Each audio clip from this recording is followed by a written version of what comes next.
ძალიან ნიჭიერი ადამიანი, თავისი საქმის პროფესიონალი. რამაზო რომა. მოგესალმები, ჩემო კარგო. დიდი მადლობა, რომ მოხვედი. როგორ ახარ? მადლობთ, მოგესალმებით ყველას. მადლობთ დაპატიჟებისთვის და მოხარული ვარ, რომ ვზივარ შენთან ერთად. როდის ჩამოხვედი საქართველოში? ჩამოვედი ერთი კვირის წინ. ვიყავი დუბაიში ერთი თვე. დავისვენე და აი ჩამოვედი საქართველოში და ვაკეთებ ახალ კოლექციას. რა მაინტერესებს, იცით, სანამ წახვიდოდით, ძალიან ბევრი შრომა დაგჭირდათ იმისთვის, რომ საკუთარი თავი დაგემკვიდრებინათ. და წახვედი და გახდი ძალიან ცნობილი. საქართველოში რატო ვერ გახდი ცნობილი და რატო გახდი უცხოეთში? მე საქართველოში ძალიან ცნობილი ვიყავი, რომ წავედი. როგორ დიზაინერზე გელაპარაკე? არა, როგორც დიზაინერი, მაშინ დიზაინერი არ ვიყავი, მე ვიყავი ქორეოგრაფი. საქართველოში ყველაზე პოპულარული ჯგუფი მყავდა ექსტაზი ერქვა ესეთი. რაც კი შოუ, სკანდალური შოუ იყო ექსტაზი. და საქართველოში კონცერტები არ ხდებოდა, მე ყოველ კვირაში 3 კონცერტი მქონდა. როგორ ახერხებდი 95 წელს იყავი რამდენი წლის? 95 წელს ვიყავი ძალიან პატარა. ძალიან პატარა, გასაგებია და აი ძალიან პატარა ბავშვი როგორ ახერხებდი? მაგ დროს ძალიან მძიმე პერიოდი იყო, შუქი არ იყო, გაზი არ იყო, წყალი არ იყო. როგორ ახერხებდი? იცით რა არის, რაღაც მისწრაფება მქონდა ჩემი მიზნის და ჩემი მისწრაფება, ჩემ გზას მივყვებოდი. ნუ არ მაინტერესებდა დაუშვათ, შეიძლება აქედან პრობლემა მქონდა, იქედან, მაგრამ მე სულ ისე ვიყავი რა, რომ მივდიოდი რქებით, როგორც ახლა გრუბად. და წინააღმდეგობა არ ხდებოდა, არ ხდებოდა? კი, წინააღმდეგობა მქონდა ყოველ ფეხის ნაბიჯზე, აბსოლუტურად. მაგრამ ნუ რა ვიცი, მე ვაკეთებდი ჩემს საქმეს, მუშაობდი და რაღაც გამომდიოდა. 3 წლის წინ გნახე და გაცილებით კარგად გამოიყურები დღეს. რამე გაიკეთე ოპერაცია თუ? არა. 3 წლის განმავლობაში არა. და აბა რატო გამოიყურები ესე კარგად ეხლა და 3 წლის წინ თუ დაღლილი იყავი? ეს ალბათ დაღლილი ვიყავი და შინაგანი მდგომარეობა ადამიანზე ძალიან მოქმედებს. ეხლა ვარ ბედნიერი. რამდენი წლის ხარ? 22-ის. სულ 22-ის როგორ ახარ, რაც მესმის რამაზო რომა არის 22 წლის. აღარ ხდები 23-ის? მე ვგზნობ შინაგანად 22 წლის. როცა ვიგზნობ, რომ ვარ უკვე 23 წლის, მაშინ გამოვაცხადებ სახალხოდ, რომ მე უკვე 23 წლისა ვარ. მოკლედ, საშინლად სკანდალური ადამიანი ხარ. ეს პიარის ნაწილია თუ ბუნებით ხარ ესეთი? არა, ბუნებით. როგორ ახერხებ? ანუ დგავ, სპონტანურად არის ხოლმე ხანდახან ვდგავ. აი სადმე მივდივარ და ვდგავ შოუს დაუშვათ, ან ჩვენებაზე, ან კონცერტზე. მომწონს მე ეს ყველაფერი, რომ აი სადმე რომ მივდივარ, ვემზადები ამისთვის, რომ სადაც მივდივარ, იქ მოვახდინო რაღაცა, ან ფურორი, ან ყურადღების მიქცევა, ან რაღაცა. და ეხლა დარწმუნებული ვარ, რომ ეს შოუს ნაწილი არ იყო ის, რაც თურქეთში გადაგხდა დაკავებასთან დაკავშირებით. არა, ეს არ იყო ნამდვილად შოუს ნაწილი, მაგრამ ალბათ ცუდი შოუს დადგმა უნდოდა ჩემთვის. და შენ გამოასწორე. გამოვიდა, ხო, უფრო დიდი პიარი მოხდა ჩემი სახელის ირგვლივ, უფრო გამისნო ხალხმა. და რა თქმა უნდა, მე გავაკეთე პრესკონფერენცია, მოვიწვიე ძალიან ბევრი ქვეყნის ტელევიზიები და ჟურნალისტები, ამიტომ ყველაფერი დაწყნარდა, იმიტომ რომ მართალი ადამიანი ყოველთვის მართალი რჩება.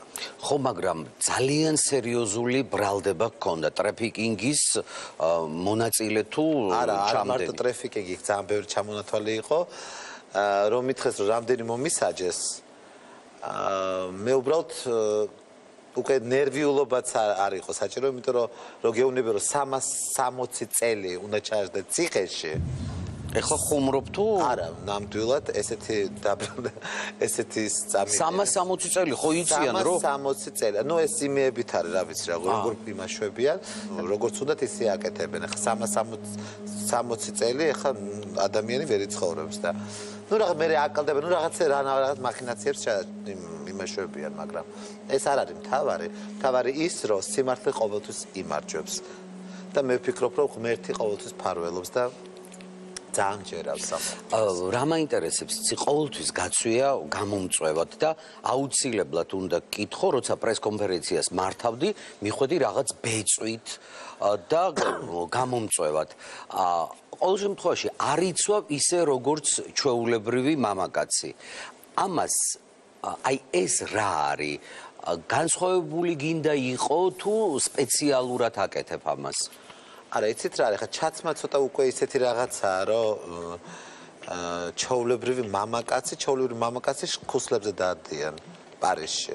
პარიზში რო ქუჩაში შეგიძლია ნახო ჩვეულებრივი მამაკაცები 20 სანტიმეტრიან შპილკებზე დადიან ქუჩაში და კაბებში.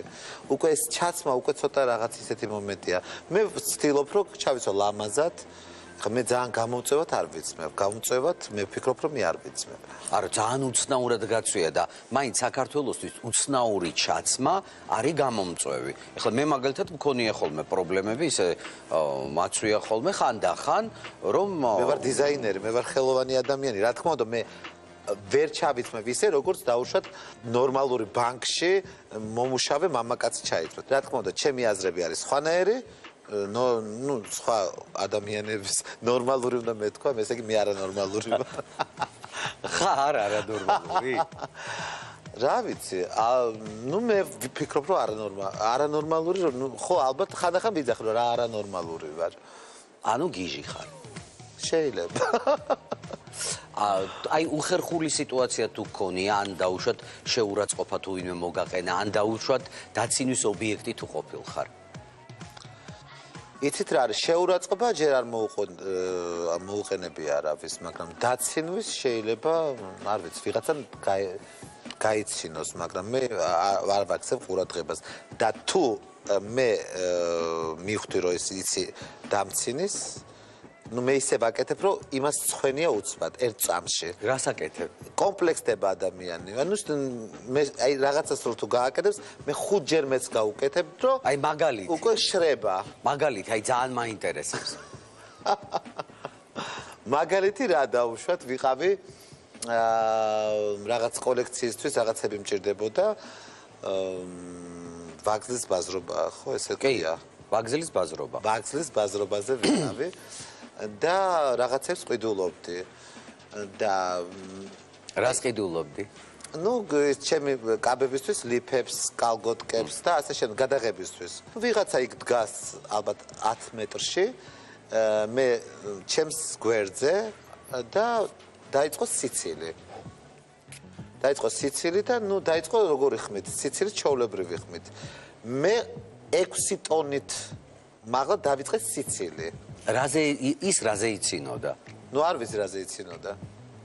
ალბათ პირველად დაინახა ესეთი ადამიანი და ის თვითონ ვიღაც ყიდულობდი, იმან მიცნო რომ თქვენ დიზაინერი ხარ და ტელევიზორში გავხარ ნანახი და ძალიან გვიყვარ ხარ ოჯახს და ნუ ის ვიღაცა არ ვიცი ვინ იყო. ო დამეთანხმები ხა ქართველი კაცისთვის მიდის მამაკაცი უყურებს, ყიდულობს ლიფებს, იმან არ იცი შეიძლება დიზაინი. ნუ შეიძლება არის, მაგრამ ეხლა იცი რა თავის თავში თავის მამაკაცი მე ესეთი ისა მაქვს ზოგადად. მამაკაცმა ეგეთი ძიშოვი რაღაც სიცილები და ისინი კაცს არ უხდება და უნდა იყოს ცოტა მძიმე და არ უნდა ეს ნუ ხა კაცი მე ჩემთვის ეგეთი კაცი არ არის. შენ როგორ დასცინე გეხვეწები? ნუ როგორ დავცინე უცბად გაქრა ის ადამიანი. ამიტომ შენ შესას მიაღწი. რა თქმა უნდა. მომისმენია რომ ძალიან საშიში ხარ. რატომითო? არა ხარ საშიში? ნამდვილად არა ვარ საშიში, იმიტომ რომ ძალიან ჩემს ცხოვრებაში ძალიან ბევრი ცუდი გამიკეთა ხალხმა და მართლა არ მიპასუხი არასოდეს. როგორ ცუდი გაგიკეთე რა მარცხენა ლოყაში გაგარტყეს და მარჯვენა მიუშვირე მარცხენა ლოყაში გარტყმა ეს ძალიან საშიშია ჩემს ეს გამორიცხულია ეს აი საშიში ეს ყველა მიცის რო ჩემზე დარტყმა მე ესეთი ენერგია მომაქვს რომ არ არსებობს ვიღაცა მე დამარტყას დარტყმაზე ხა ნუ ეს გამორიცხულია მე რას ვიძახი რომ აი ხა რა მკითხე დამავიწყდა სხვაგან წავედი საშიში ხარ თუ არა? არ არის. საწახვედი ისიც მაინტერესებს. რას ფიქრობდი? სადღაც წავედი, არ ვიცი, რაღაც ენერგია მოდის შენგან, რაღაც სხვაგან მიყვარ. ჰიპნოზი გაგიკეთე, იცი? სხვაგან მიყვარ. ხო? ხო. და პირველად ამაქვს სხვათა შორის ეს რაღაცა ეს რაღაც სიგნალი მოდის შენი და აქ არა ვარ სადღაც. ეხლა გიკეთებ ჰიპნოზს. რასაც გკითხავ, ყველაფერს იტყვი სიმართლეს. მე სიმართლეს ყოველთვის ვიძახი, მე არასდროს არ ვიტყუები. ჩემი როგორც იძახიან ფიშკა არის ის, რომ მე ყოველთვის ვარ ნატურალური, მე არასდროს არ ვიტყუები და არასდროს არ თამაშობ. მე შემიძლია შოუ დავდგა როგორც იძახი, რომ რაღაც სკანდალებს, მაგრამ ეს არის ყველაფერი ნატურალური. და ვაკეთებ ამას ყველაფერს ნატურალურად. დაუბრუნდეთ კითხვას, რატომ ხარ საშიში? მე ფიქრობ, რომ მე საშიში არ ვარ. შეიძლება ხალხისთვის გვერდიდან ვიღაცა თუ შემომხედავს, რომ ვარ სკანდალის, სკანდალური, რაღაცა შექმენი ცხოვრებაში და რაღაცა, ისეთი ისა მაქვს ალბათ გარემო, რომ ყველას გონია, რომ ეს ადამიანი არის საშიში.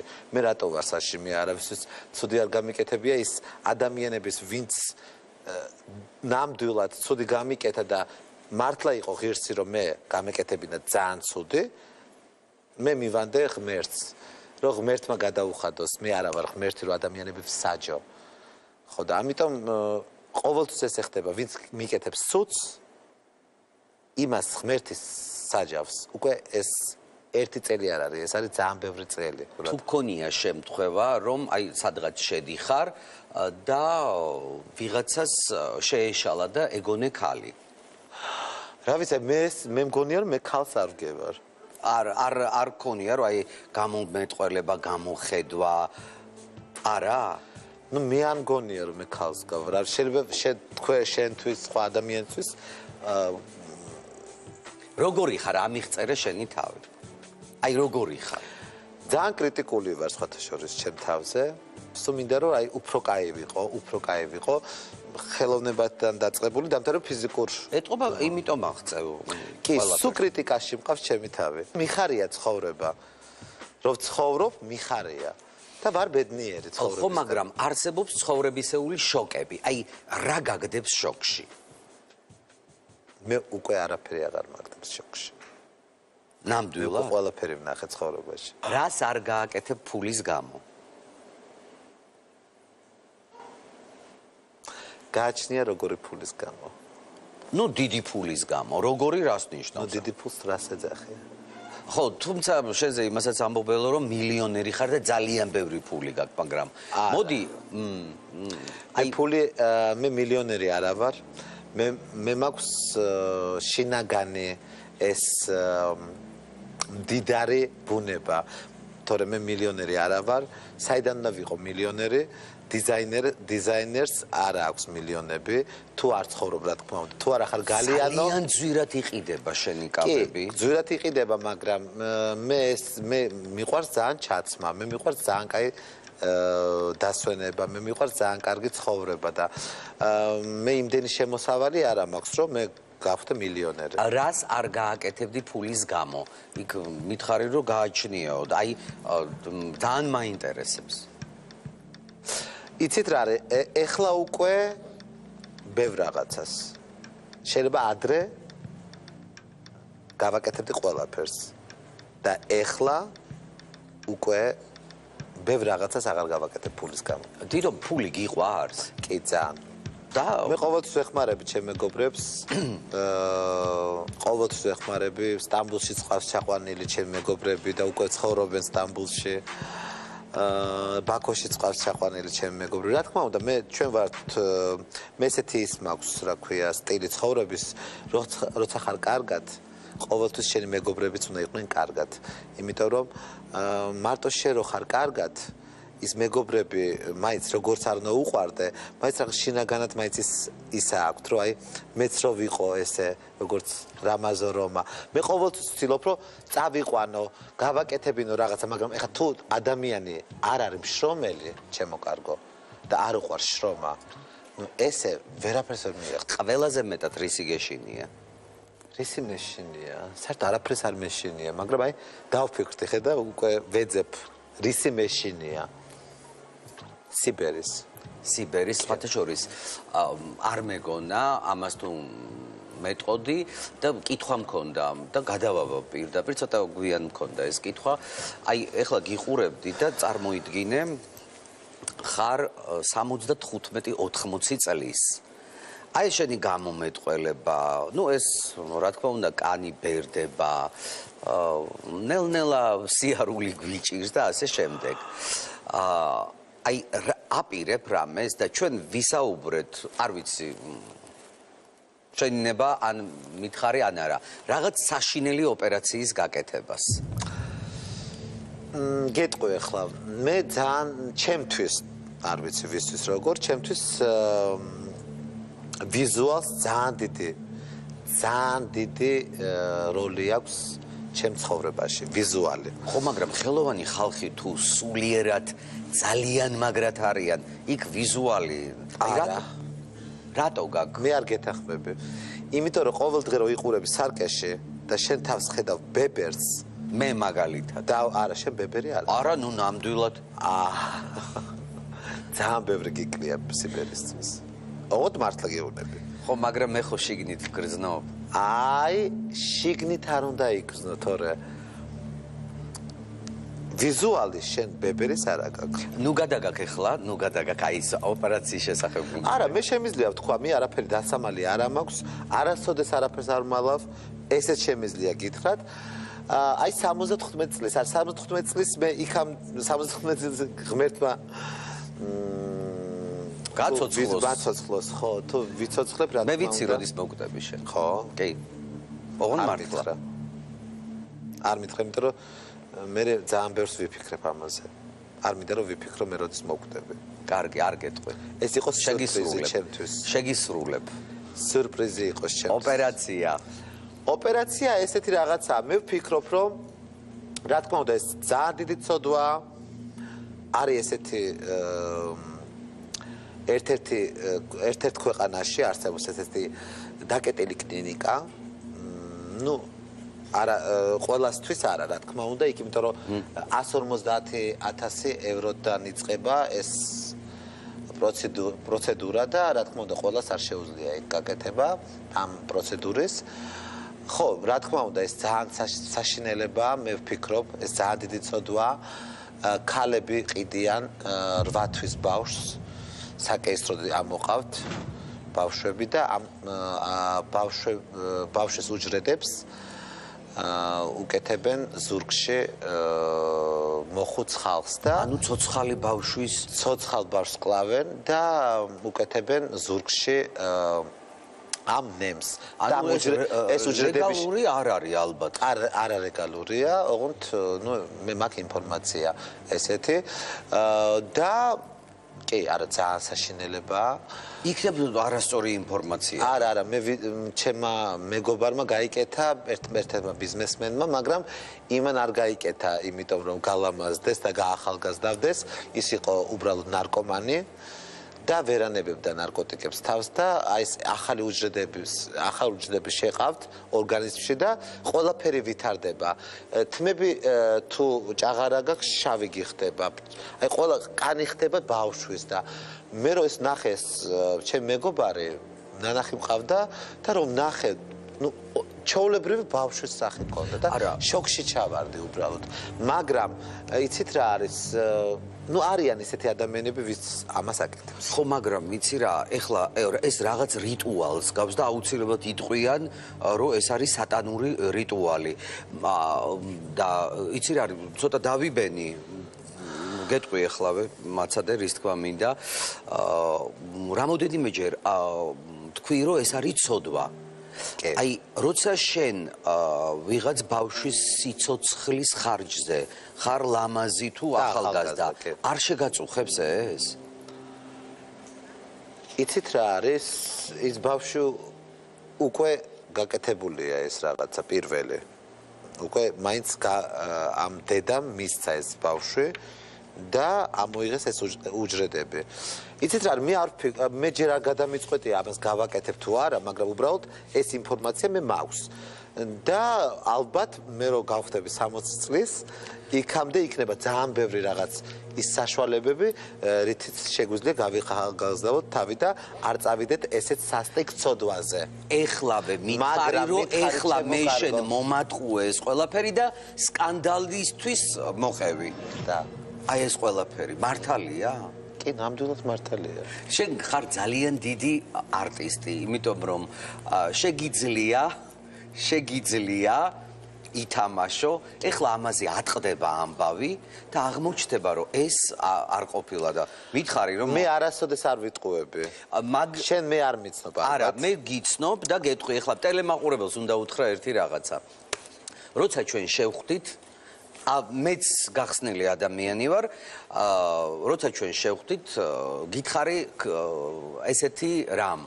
რა კითხვა არის, რომელიც არ უნდა დაგისვა და შენ ორივე ხელი აწიეთ და თქვი, რომ მე არაფერს არ ვიტყუები, ნებისმიერი და არაფერი არ მაქვს დასამალე. და სხვათა შორის მე დავრწმუნდი, როცა ამბობენ ამას, ძალიან ბევრი საერთო ახლობელი გვყავს, როცა ამბობენ, რომ ის არასოდეს არ იტყუება, მე მაშინ დავრწმუნდი.